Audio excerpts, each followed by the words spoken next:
Development हुआ कि 28 तारीख को जब बिहार क्रिकेट एसोसिएशन की ओर से चुनाव की अधिसूचना जारी की गई, चुनाव अधिकारी माननीय मुदस्सर साहब जो आए हैं गोवा से, और अचानक उसके कुछ दिनों के बाद हमने देखा कि मेरा नाम वेबसाइट से हटा दिया गया है। तो मेरे लिए बड़ा विस्मय की स्थिति थी कि भाई बिना किसी सूचना के हमारा नाम आखिर वेबसाइट से हटा क्यों दिया गया।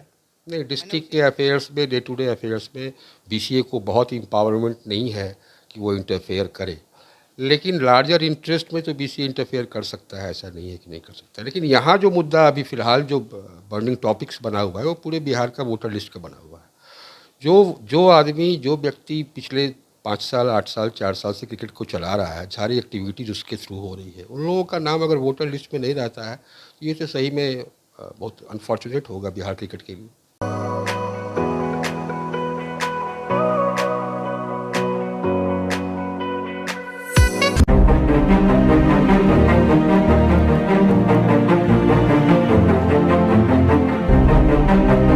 नमस्कार दोस्तों, मैं विकास और आप देख रहे हैं आप तक एसडी। बिहार क्रिकेट का नाता हमेशा विवादों में रहा है। मतलब हम कह सकते हैं कि आधी नहीं चोली दामन का साथ है बिहार क्रिकेट और विवाद। और आज भी अब जहां चुनाव का माहौल बना हुआ है वहां भी एक नई विवाद वोटरों को लेकर उत्पन्न हो गई है। इसी मामले को लेकर आज पटना के रिपब्लिक होटल में पहुंचे थे श्री उमाशंकर जी, जो आपको बता दें कि पटना हाई कोर्ट के एडवोकेट हैं और एक्स जनरल सेक्रेटरी और एक्स प्रेसिडेंट रह चुके हैं lawyers association Patna high court के। इनसे आज जानते हैं कि पूरा मामला क्या था, क्या विवाद ऐसा था जिसके लिए आज ये मोतिहारी जिला क्रिकेट संघ के सचिव ज्ञानेश्वर गौतम का पक्ष रखने के लिए रिपब्लिक होटल पहुंचे थे। तो पहले स्वागत करते हैं सर का अपने चैनल पर। सर स्वागत है आपका। सर आज आप ज्ञानेश्वर गौतम जी का पक्ष रखने के लिए रिपब्लिक होटल में गए थे, क्रिकेट से जुड़ा मामला है, क्या पूरा ऐसा रहा कि आपको आज और जाना पड़ा हुआ? ये मामला अभी आज का जो मामला है ये वोटर लिस्ट के पब्लिकेशन से जुड़ा हुआ मामला है। जहाँ तक मोतिहारी ज़िला का सवाल है, इसके वोटर लिस्ट में एक ऑब्जेक्शन पड़ा। जो लिस्ट पब्लिश किए थे इलेक्टोरल ऑफिसर साहब, उस लिस्ट में एक ऑब्जेक्शन आया। वो ऑब्जेक्शन की खबर हम लोगों को मिली। वैसे खबर हम लोगों को मिलनी चाहिए थी फॉर्मली जो इलेक्टोरल ऑफिसर है उनके यहाँ से, लेकिन वहाँ से कोई खबर नहीं आई। लेकिन ज्ञानेश्वर जी को ये सूचना कहीं से मिली कि कोई ऑब्जेक्शन पड़ा है, तो हम लोगों ने उस ऑब्जेक्शन पे हियरिंग करने के लिए इलेक्टोरल ऑफिसर साहब के यहाँ आज गए। सर जो स्क्रूटनी की है उसमें क्या निकल के आया? स्क्रूटनी में अभी कुछ निकल के नहीं आया है, सिंपल ऑब्जेक्शन पड़ा है। वो भी ऑब्जेक्शन फिल्मजी ग्राउंड पे है, जिसको इलेक्टोरल साहब ने खुद भी माना है कि इसमें कोई ऐसा सब्सटेंशियल मुद्दा कोई इन्वॉल्व नहीं है इसमें। और हमने भी देखा ऑब्जेक्शन को, उसमें भी कोई बात नहीं है। जो फैक्ट्स है उससे अलग है बातें। सर आप कानून के ज्ञाता हैं और क्रिकेट में भी बहुत आपका रुचि रहा है, और हमेशा कई लोगों से भी मैंने सुना है कि जब क्रिकेट में कोई समस्या आई है तो आपसे ही उन लोगों ने मदद मिली है। तो क्या आप बता सकते हैं ऐसा कोई बीसीए में ऐसा कोई प्रावधान या ऐसा कोई बीसीए का संविधान है जिसमें कोई भी जिला की समस्याओं में बीसीए डायरेक्ट हस्तक्षेप कर सकता है? नहीं, डिस्ट्रिक्ट के अफेयर्स में, डे टू डे अफेयर्स में बीसीए को बहुत इम्पावरमेंट नहीं है कि वो इंटरफेयर करे, लेकिन लार्जर इंटरेस्ट में तो बीसीए इंटरफेयर कर सकता है, ऐसा नहीं है कि नहीं कर सकता। लेकिन यहाँ जो मुद्दा अभी फ़िलहाल जो बर्निंग टॉपिक्स बना हुआ है वो पूरे बिहार का वोटर लिस्ट का बना हुआ है। जो आदमी, जो व्यक्ति पिछले 5 साल, 8 साल, 4 साल से क्रिकेट को चला रहा है, सारी एक्टिविटीज़ उसके थ्रू हो रही है, उन लोगों का नाम अगर वोटर लिस्ट में नहीं रहता है तो ये तो सही में बहुत अनफॉर्चुनेट होगा बिहार क्रिकेट के लिए। सर जो समस्या अभी तक बनी हुई है, जैसे ज्ञानेश्वर गौतम जी के पास जो कंप्लेन था, इनको मेल भी नहीं किया गया, ना ही कोई लिखित सूचना थी। मेरे समझ से ज्ञानेश्वर जी का केस चूँकि हम देख रहे हैं शुरू से ही, मेरे समझ से इनकी कमेटी जो 2018 के इलेक्शन के बाद चुन के आई, वो कमेटी आज भी वैलिड है कानून की नज़र में। तो इस पूरे मुद्दे पे जो अभी प्रकरण चल रहा है वोटर लिस्ट का, आप एक कानूनविद के रूप में क्या? वोटर लिस्ट के पब्लिकेशन में जो लॉफुल हो वो काम होना चाहिए। हर जिला का तो हमको पता नहीं है, लेकिन इस चंपारण के बारे में पता है। Dnyaneshwar ji is a bonafide secretary of the association, that much I can say. The person, जो आदमी जो चैलेंज कर रहा है इनके इलेक्शन प्रोसेस को, या जो आदमी यहाँ ऑब्जेक्शन दिया, उन लोगों का कोई लोकस नहीं बनता है कानूनी रूप में, अगर हम कहें तो, क्योंकि उन्होंने खुद कंटेस्ट किया था इलेक्शन को। जो व्यक्ति एक बार उस इलेक्शन में पार्टिसिपेट कर जाता है, उसको कोई राइट नहीं है उस इलेक्शन प्रोसेस को चैलेंज करने का। ये इस्टेब्लिश्ड लॉ है, ये law all across the country एक ही लॉ है, आपको मिलेगा कि जो आदमी इलेक्शन के प्रोसेस में पार्टिसिपेट किया, वो आदमी इलेक्शन के प्रोसेस को चैलेंज किसी भी कोर्ट ऑफ लॉ में नहीं कर सकता। तो आपने सुना एडवोकेट उमा शंकर जी को। आइए अब इस मामले से जुड़े हुए ज्ञानेश्वर गौतम जी, जो कि मोतिहारी जिला क्रिकेट संघ के हैं, उनसे जानते हैं कि आखिर ऐसा क्या मामला रहा कि आज उन्हें रिपब्लिक होटल में पहुंचना पड़ा। और इन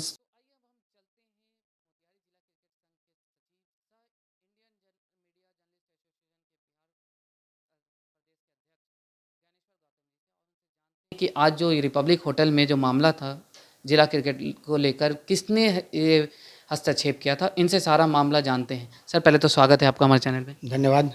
ऐसा क्या मामला हुआ कि जो आज आपको पटना आना पड़ा और रिपब्लिक होटल में आपने जो स्क्रूटनी वगैरह वोटर लिस्ट को हुई, पूरे मामले पे जरा प्रकाश डालें। देखिए, मैं 8/9/2018 से पूर्वी चंपारण जिला क्रिकेट संघ का सचिव हूं, और जब से मैं वहां सचिव हूं, जो विरोधी पक्ष के लोग हैं उनके द्वारा लगातार कानूनी तौर पे परेशान करने का काम किया जाता है। पिछले दिनों जयनंदन सिंह जी जब लोकपाल थे, उनके समय में भी एक केस चल रहा था, माननीय लोकपाल। उसके बाद उनका टेन्योर पूरा हुआ, उस समय भी हमको क्लीन चिट दे दिया गया था। बीसीए ने भी अपनी कमेटी बना के उसकी जांच कर ली थी, उसका भी रिपोर्ट हमारे डॉक्यूमेंट्स में लगा हुआ है। और उसके बाद उनके बाद माननीय नीलू अग्रवाल जी लोकपाल बनी, लेकिन उनके कामकाज पर हाई कोर्ट ने रोक लगा दी थी। उनके पास कोई डॉक्यूमेंट, जितने डॉक्यूमेंट माननीय जयनंदन बाबू के यहाँ से नीलू अग्रवाल जी के पास जाना चाहिए था, वो डॉक्यूमेंट उनके पास गए भी नहीं थे। और उसके बाद लोकपाल का प्रभार बिहार क्रिकेट एसोसिएशन के द्वारा माननीय राघवेंद्र बाबू को दिया गया। उनके पास बेसिकली कोई डॉक्यूमेंट नहीं था, जिसकी वजह से एक केस जो पहले से चल रहा था, सेम नेचर का केस दोबारा भी फिर से हुआ। खैर, आज का जो मामला है वो जो मामला है, उसका फैसला इन्होंने 12 तारीख को, पिछले महीने में 12 तारीख को उनका जजमेंट आ गया। और अपने जजमेंट में उन्होंने स्पष्ट रूप से मेंशन किया कि जो त्रिसदस्यीय कमेटी बनी है, वो त्रिसदस्यीय कमेटी वोटर लिस्ट का सत्यापन करके और चुनाव 31/10 तक संपन्न करा दे। इधर जो एक डेवलपमेंट हुआ, वो डेवलपमेंट हुआ कि 28 तारीख को जब बिहार क्रिकेट एसोसिएशन की ओर से चुनाव की अधिसूचना जारी की गई, चुनाव अधिकारी माननीय मुदस्सर साहब जो आए हैं गोवा से, और अचानक उसके कुछ दिनों के बाद हमने देखा कि मेरा नाम वेबसाइट से हटा दिया गया है। तो मेरे लिए बड़ा विस्मय की स्थिति थी कि भाई बिना किसी सूचना के हमारा नाम आखिर वेबसाइट से हटा क्यों दिया गया। मैंने उसी दिन मेल भी किया था हमारे बिहार क्रिकेट एसोसिएशन के सीईओ मनीष राज जी को, हालांकि उसका कोई जवाब अभी तक हमको नहीं आया। फिर उसके बाद अभी जो डॉक्यूमेंट वगैरह सबमिट करने थे फॉर्म ए, तो फॉर्म ए हमने सबमिट किया। और बाद में फिर हमको एक जानकारी किसी दूसरे सूत्र से मिली कि किसी के द्वारा हमारे यहाँ कंप्लेन किया गया है। कंप्लेन की कोई जानकारी हमको विधिवत नहीं थी, जबकि इलेक्टरल अफसर की तरफ से ये सूचना अवश्य दी जानी चाहिए कि आपके ऊपर कंप्लेन है, आप अपना पक्ष आके रखें। खैर, आज हम लोग गए थे, हमारे साथ हमारे माननीय आदरणीय एडवोकेट जो कि बिहार के बहुत बड़े अधिवक्ता हैं, तो उनके साथ हम लोग गए थे। हम लोगों ने अपनी बात वहाँ रखी, अपना प्ली हम लोगों ने दिया। एक बात मेरी समझ में ये नहीं आई कि जिस व्यक्ति ने, हमारे आदरणीय हैं श्री प्रकाश चौधरी जी, पूर्व के सचिव रह चुके हैं, लेकिन उनका कार्यकाल 5/3/2017 को ख़त्म हो चुका है, लेकिन आज भी जो वो पैड यूज़ कर रहे हैं, वो पैड वो ऑनरेरी सेक्रेटरी अपने आप को लिख रहे हैं। ये बड़ा हास्यास्पद है अपने आप में। मेरे पास ये जानकारी भी मुझे नहीं थी। आज जब मैं गया हूँ, मैंने देखा है, तो जो व्यक्ति 5/3/2017 को ही अपनी उम्र 70 साल हो जाने के बाद बिहार क्रिकेट एसोसिएशन का जो संबद्ध जिला है पूर्वी चंपारण, उसके पद से इस्तीफा देते हुए एक नई कमेटी वहां बना दी थी। हम लोगों के बीच में मोतिहारी की बात मैं आपको बताऊं कि मोतिहारी में 2014-15 से ही हम लोग खेल अलग कराते हैं, इन लोगों की तरफ से खेल अलग चलता था। लेकिन जब लोढ़ा कमेटी की सिफारिशें लागू हुई, तो being a life member of east Champaran district cricket association, हमको भी वहाँ कॉल किया गया था। और हम भी गए थे वहाँ। ये चर्चा हुई कि भाई अब पुरानी जो रंजिशें हैं उसको ख़त्म किया जाए और ख़त्म करके क्रिकेट को एक नई दिशा दी जाए।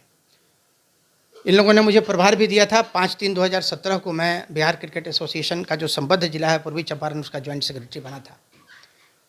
और उसके बाद अचानक से 6 महीने के बाद जो उस समय सचिव बने थे सौरजीत बोस जी और अध्यक्ष बने थे प्रवीण कुमार जी, उन लोगों ने इस्तीफ़ा दे दिया। तो नेचुरल जस्टिस में ही होता है कि साहब जब सेक्रेटरी ने इस्तीफ़ा दे दिया तो कंट्रोल ज्वाइंट सेक्रेटरी के हाथ में आता है।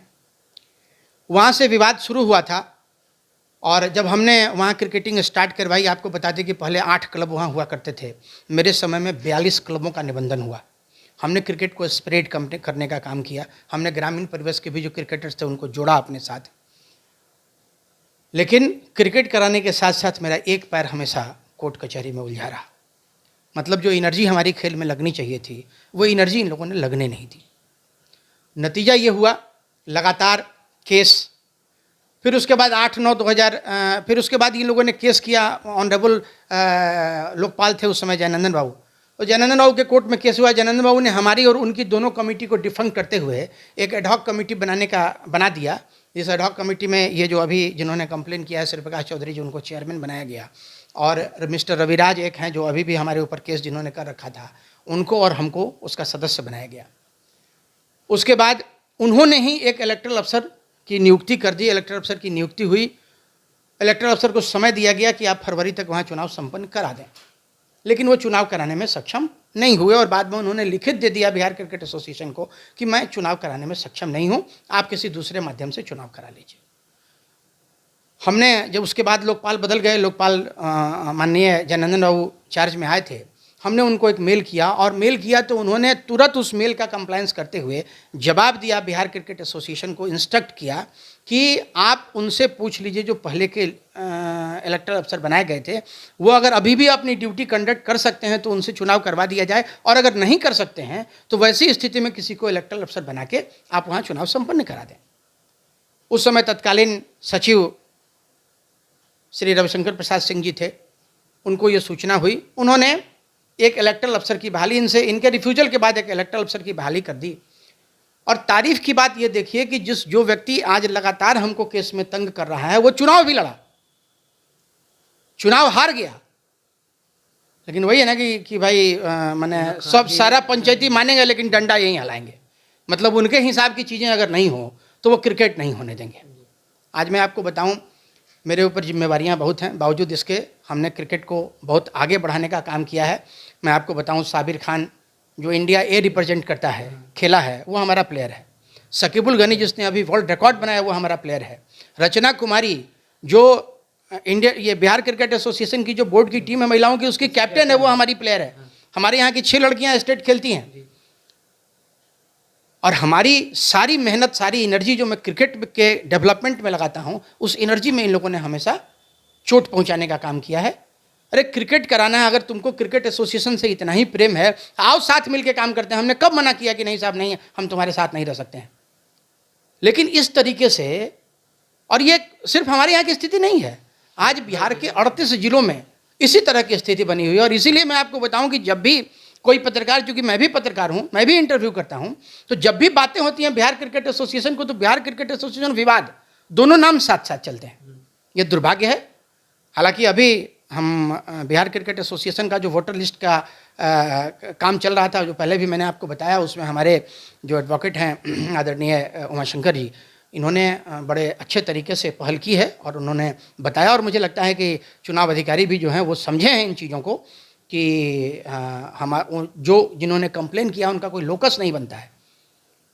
तो सर ऐसा क्या लगता है, जैसे कि ये जो विवाद है हर आए दिन हो रहा है, तो आपने जो आज वोटर लिस्ट को लिया है, तो क्या बीसीए जो हमने, मतलब कहीं ना कहीं ये खेल सिर्फ अपने वोटर को बढ़ाने के लिए इस तरह से किया जा रहा है? देखिए, अब सत्ता जिनके हाथ में होती है तो उनकी कोशिश रहती है कि सब सत्ता उनके हाथ में रहे। तो इस तरीके से जो भी काम हो रहा है, देखिए उस पर हमारा कोई फोकस नहीं रहेगा। मुद्दा अभी भी वही है। आज आप गए थे और आपके साथ पटना हाईकोर्ट के माननीय अधिवक्ता कानूनविद श्री उमाशंकर सर भी थे, तो उसके बारे में बताएं, आखिरकार हुआ क्या? देखिए, हम लोगों ने अपना पक्ष रखा। हम गए तो मैंने पहले अपनी शिकायत दर्ज की चुनाव अधिकारी से कि सर सब बातें ठीक हैं अपनी जगह पे, लेकिन एटलीस्ट अगर हमारे ऊपर कोई कंप्लेन है तो इसकी सूचना हमको होनी चाहिए थी। हालांकि उन्होंने स्वीकार भी किया कि चूँकि हम ये जो कंप्लेन था वो कंप्लेन इस लायक कंप्लेन नहीं था कि इसके लिए हमको सूचना देने की आवश्यकता हो, जो जिसने थोड़ा रिलीफ हमको पहुंचाया है। और उसके बाद हमारे एडवोकेट की तरफ से इन्होंने सारी पक्षों सारी बातों को रखा और चुनाव अधिकारी कन्विंस भी हुए तो कि आश्वासन मिला कि सर वोटर जो नाम हटा है वो जोड़ा जा सकता देखिए वो कन्विंस थे, उन्होंने इस तरह का कोई वचन तो नहीं दिया, लेकिन कन्विंस थे कि हमारा जो पीढ़ी है वो स्टैंड करता है वहाँ, और हम वोटर लिस्ट में कंटिन्यू करेंगे। तो आज उस बीसीए की तरफ से भी कोई उसमें आपके पक्ष रखने के दौरान मौजूद रहा? नहीं, बीसीए की तरफ से कोई मौजूद नहीं था, कोई भी नहीं। कोई नहीं। तो प्रेसिडेंट से भी आप मिलने की कोशिश नहीं की, ऐसा कैसे हो रहा है? देखिए अब तो चुनाव जब चुनाव की प्रक्रिया शुरू हो चुकी है तो अब तो प्रेसिडेंट का कोई पावर रहा नहीं। तो आपने सुना माननीय अधिवक्ता जी से भी और ज्ञानेश्वर गौतम जी से भी, समझ गए होंगे सारा मामला कि सिर्फ कह सकते हैं कि अपनी सत्ता का हनक दिखाने का एक प्रयास हुआ है और क्रिकेट को पूरी तरह से डिस्टर्ब, जो हर जिलों का हाल है। कई रिकॉर्ड प्लेयर देने के बाद भी आज उन्हें अपनी उपलब्धता क्रिकेट में दर्ज करानी पड़ रही है, मौजूदगी दिखानी पड़ रही है। सिर्फ उनके द्वारा ये हरकत की गई जो पिछले लंबे समय से क्रिकेट को अलविदा कर चुके हैं, बल्कि उन्हीं के ऊपर है कि आज वो पद पे ना होते में हुए भी अपना उसी पद को दिखा रहे। तो ऐसे में क्रिकेट की दुरुस्त कह सकते हैं कि क्रिकेट की दुविधा जो है वो हर जगह बरकरार रहेगी। तो आगे अब क्या होता है, इन्होंने अपनी आपत्ति दर्ज करा दी है, अब देखना है कि इन्हें मौका मिलता है कि नहीं, वोटर लिस्ट में इनका नाम आता है कि नहीं। तो आगे के अपडेट्स के लिए बने रहें आप तक एसडी के साथ। यदि आपको हमारा ये वीडियो पसंद आया हो तो इसे लाइक करें, शेयर करें। यदि इस वीडियो से कोई जुड़ी आपत्ति दर्ज करें तो इस वीडियो के कमेंट बॉक्स में जाके कह सकते हैं। तब तक के लिए धन्यवाद।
तो अब हमारे साथ हैं मोतिहारी जिला क्रिकेट संघ के सचिव और इंडियन जर्नलिस्ट एसोसिएशन के बिहार प्रदेश अध्यक्ष ज्ञानेश्वर गौतम जी।